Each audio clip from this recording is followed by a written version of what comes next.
My name is Ellie Stathaki and I am the Architecture and Environment Director at Wallpaper magazine. So the Wallpaper Design Awards are about getting the pulse of the industry, finding exciting projects that tell us something interesting about where our industry is at and where it's heading. Architecture is quite a slow-moving industry. In the past year, there's definitely been a quite clear kind of move that felt towards reassessment. There's been a need across projects to kind of reset, refresh, renew, rebalance. This can translate into different things, addressing our connection with nature, addressing the way we live in cities, how do we treat existing buildings, as well as how should we design entirely new ones. So at one sort of broad strand of this trend is a need for restoration.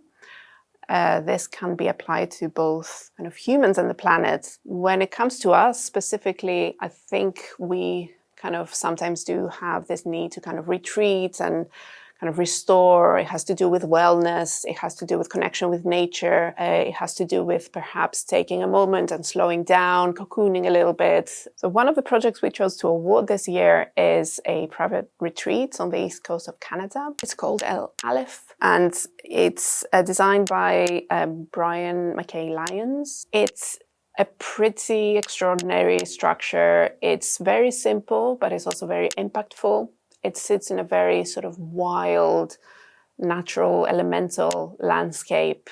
Brian's architecture is very sort of still and quiet, gentle, but also quite powerful. There's definitely a need to kind of infuse our lives and our built environment with environmentally friendly strategies and looking after the planet and ourselves. The project we identified, which we've awarded as a sort of best landscape this year, is a new arboretum in Belgium. The building was designed by AW Architects. It's a 76-hectare site. It's an initiative by the Westpelar Arboretum Foundation. It's a project that has to do with obviously protecting and restoring this amazing landscape, creating a sort of museum of plants in a sense, but it also has to do with science and sort of studying of various plant species. It has to do with dendrology and botanicals, also protecting and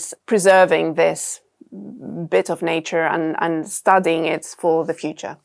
So, of course, our connection with nature does not mean we all need to kind of become sort of hermits. And a question around sustainability and around nature and around how we live and the future has to do with reimagining our urban environments, the way we live, and essentially what to do as well with existing built fabric. This year we awarded Rotterdam as a city for its sort of urban rethink.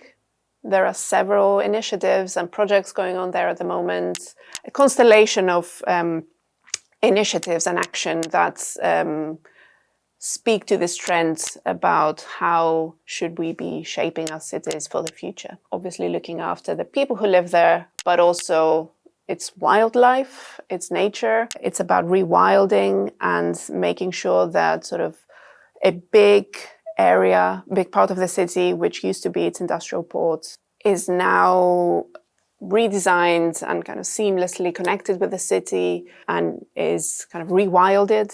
Another big discussion that's been happening, I think, in most places is how to deal with our existing building fabric and also, of course, our important, huge legacy of modernist treasures across the globe, many of which at this point are like 100 years old and probably in need of a refresh. So this year we have awarded Finlandia Hall for its modernist renovation. Finlandia Hall is a very important architectural landmark. It's a listed building by Finnish modernist Alvar Aalto. Architect Teemu Tuomi worked on it with the city of Helsinki and a host of, obviously, specialists. And they gave a quite invisible facelift to this important building. It is a very gentle restoration. Walking from the outside, you might not realize they've done anything to it.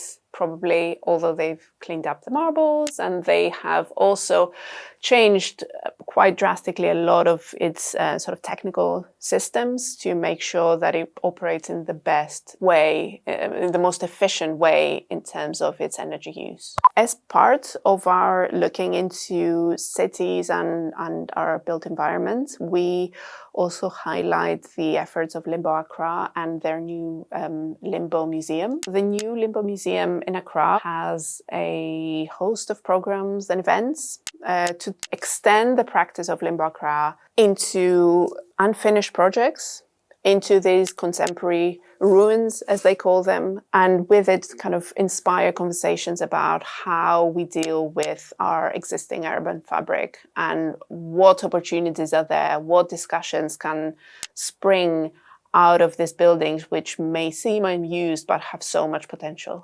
To find out more about the winners, you can buy the February issue of Wallpaper, which is out now, or visit wallpaper.com.